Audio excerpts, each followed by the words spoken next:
Welcome to the DCTV News at Noon program. I'm Kendra Cook. Dolores County Broadcasting Network is the producer of DCTV with support from the Southwest Colorado TV Translator Association.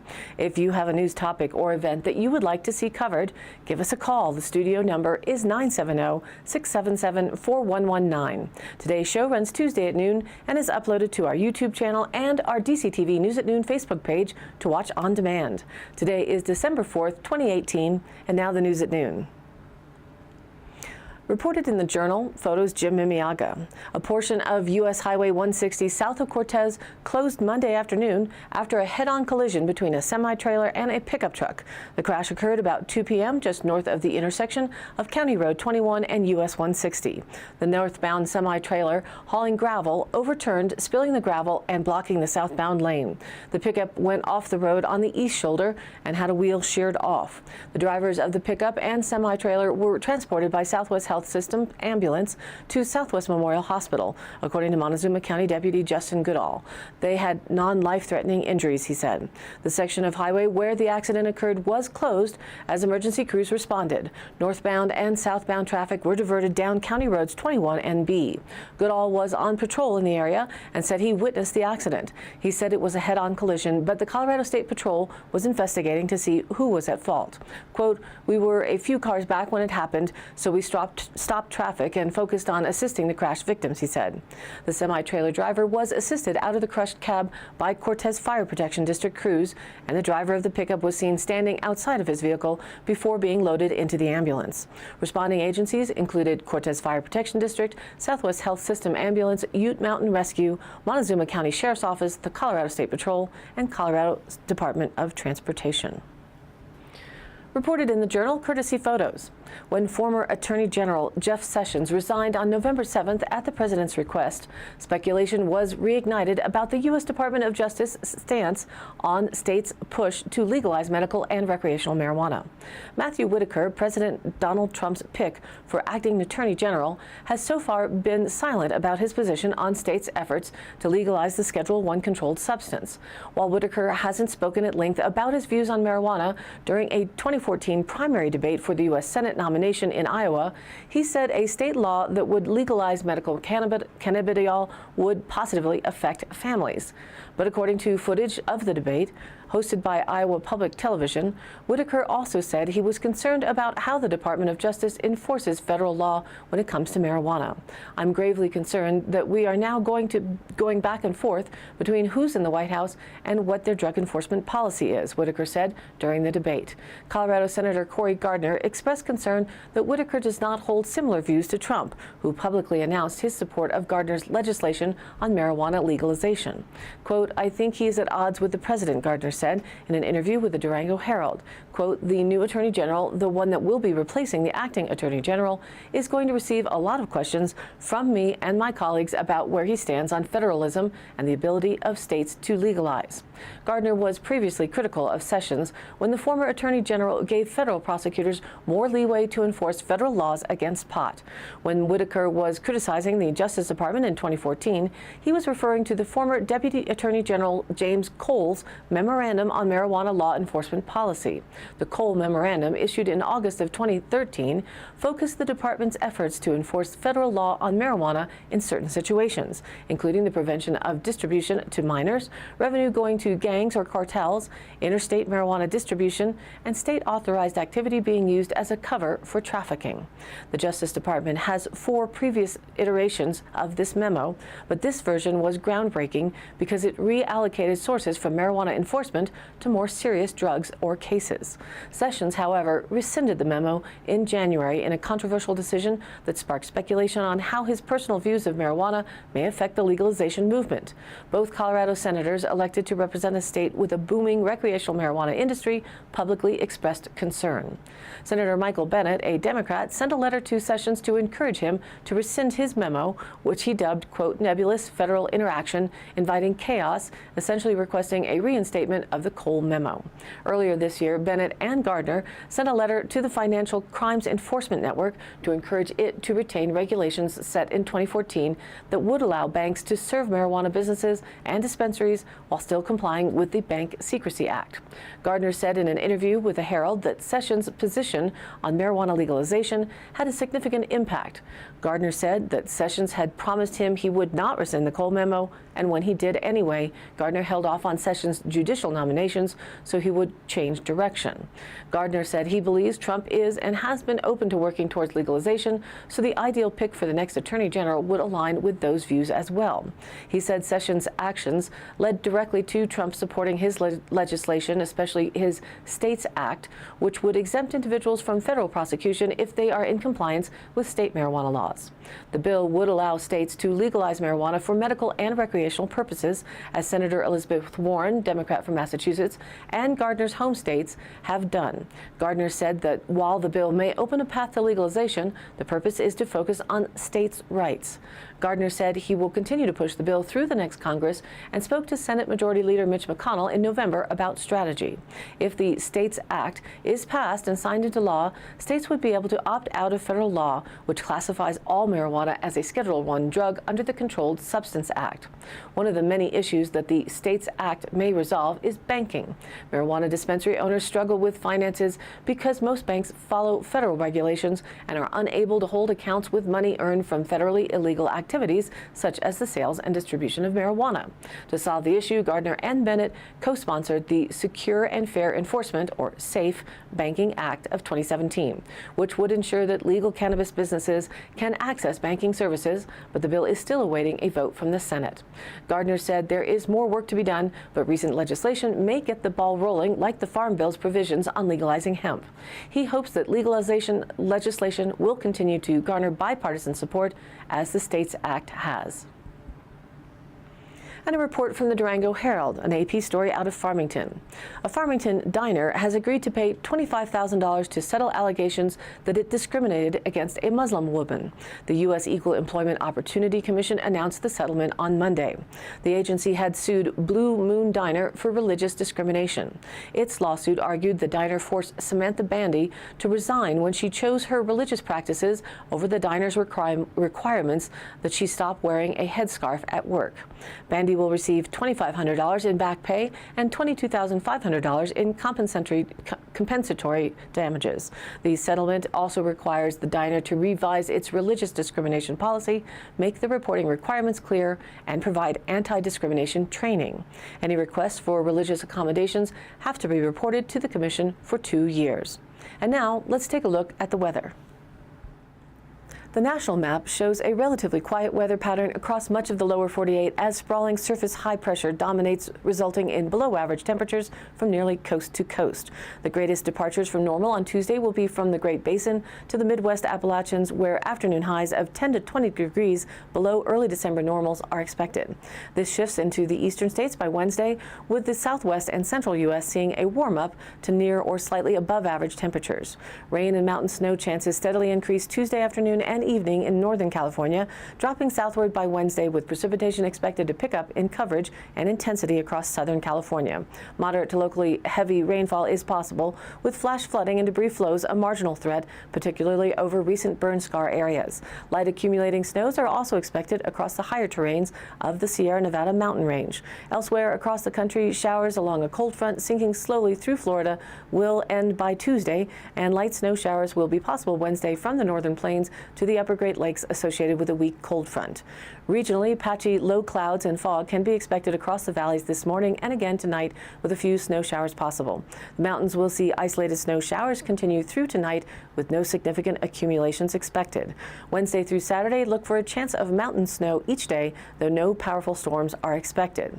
So our local 5-day outlook from DCTV shows our cold pattern settling in. Today, sunny with a high near just 27 degrees if we make it there. North winds 5 to 10 miles an hour. Tonight, mostly cloudy with a low around 15. Northeast southeast winds around 5 miles an hour, becoming east-southeast after midnight. Wednesday, a small warm-up. Partly sunny with a high near 35, east-southeast winds around 5 miles an hour, becoming south in the morning.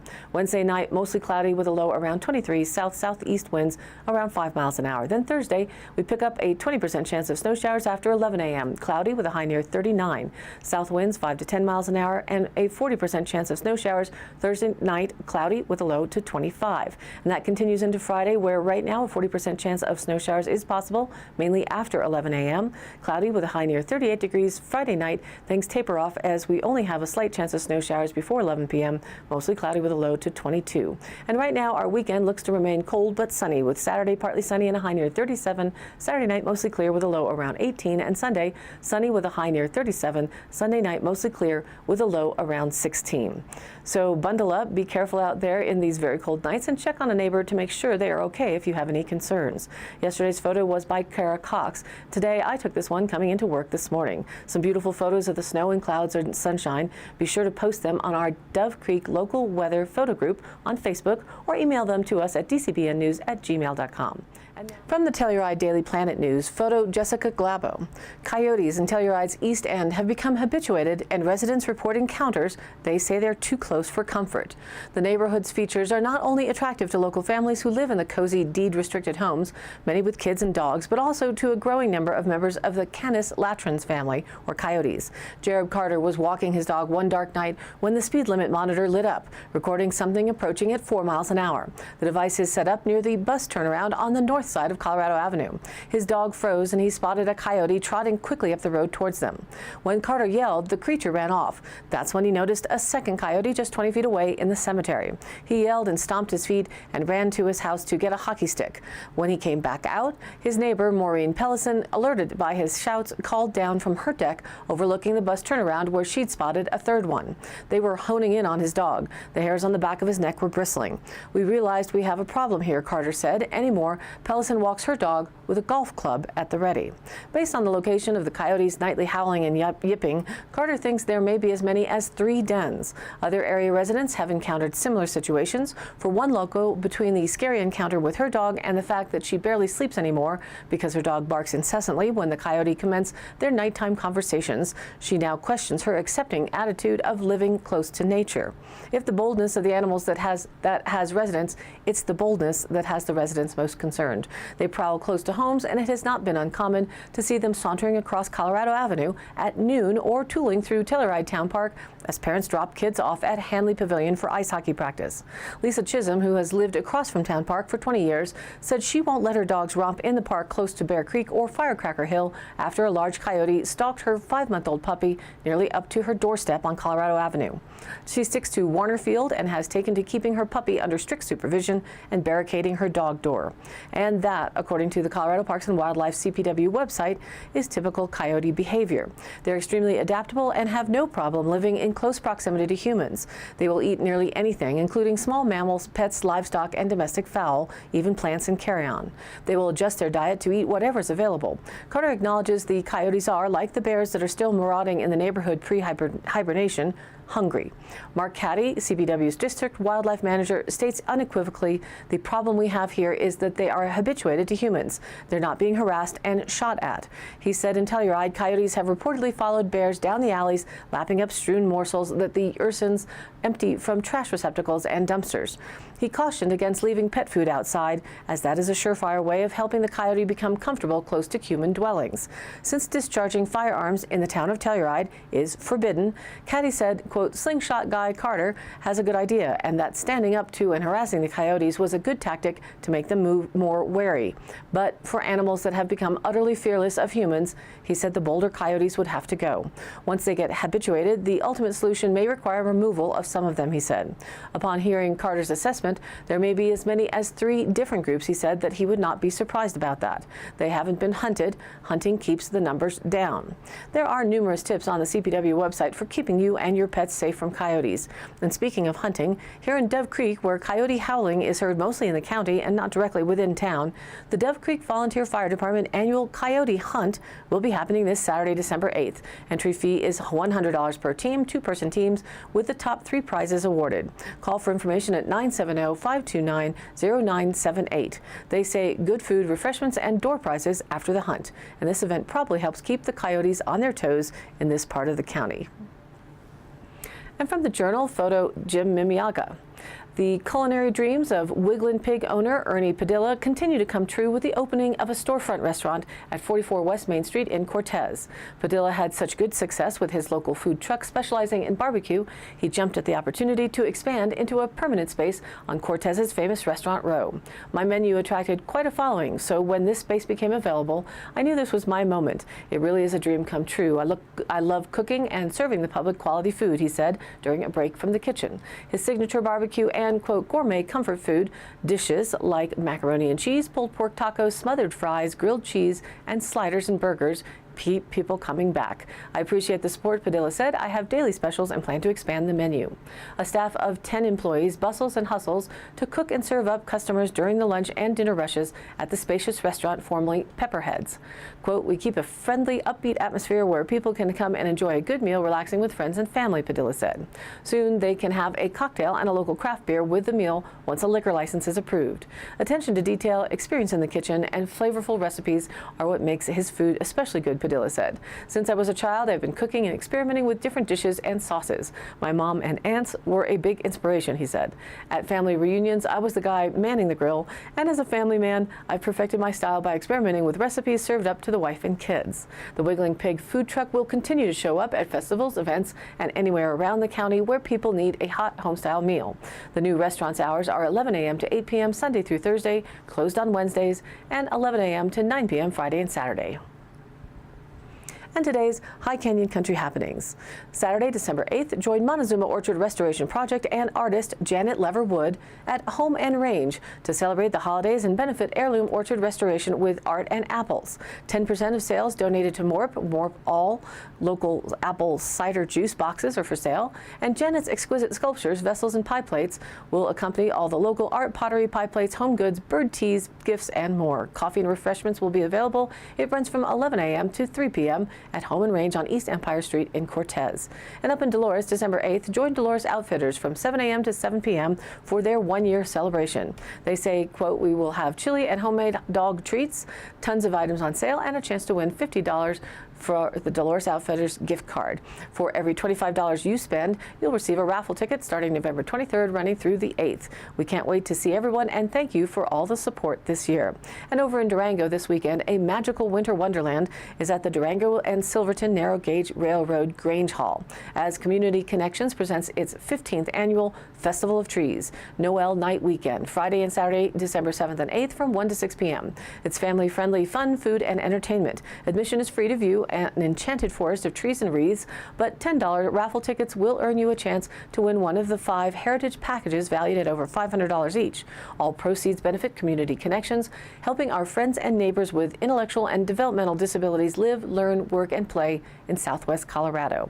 And all of the happenings are posted on our DCTV News at Noon Facebook page, along with our YouTube channel, on-demand replays, weather, notices, original stories, and local posts. To share your event or information, contact us. It's dcbnnews@gmail.com or call the station 970-677-4119. Thank you for tuning in. News at Noon airs at noon Monday through Thursday and then is available on demand online on our YouTube channel and our DCTV News at Noon Facebook page. Please like us there and share it with a friend. This has been a production of DCTV for the News at Noon program out of Dove Creek, USA. I'm Kendra Cook. Thank you for watching.